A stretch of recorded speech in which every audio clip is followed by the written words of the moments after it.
ભરૂચમાં અષાઢી બીજની રથયાત્રા માટે પોલીસ સજ્જ, શાંતિ સમિતિની બેઠક અને ફ્લેગ માર્ચ યોજાઈ। અષાઢી બીજના પાવન અવસરે ભરૂચ શહેરમાં 3 અલગ અલગ સ્થળેથી ભગવાન જગન્નાથજીની રથયાત્રા નીકળનાર છે।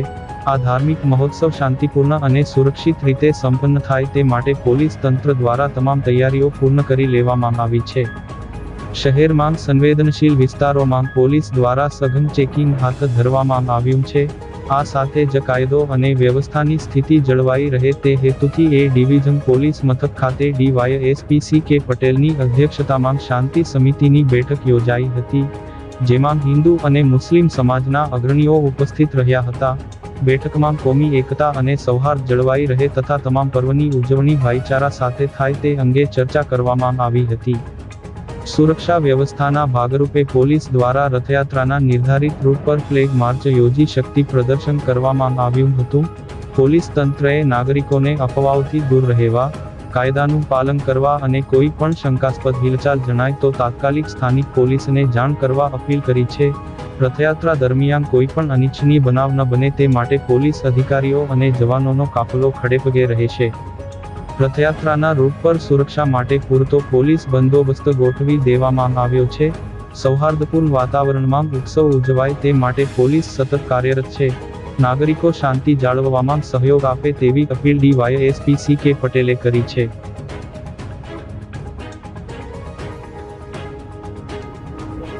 આગામી 16 તારીખના રોજ ભરૂચ શહેરમાંના જુદા જુદા વિસ્તારમાં 3 જેટલી રથયાત્રા નીકળનાર છે।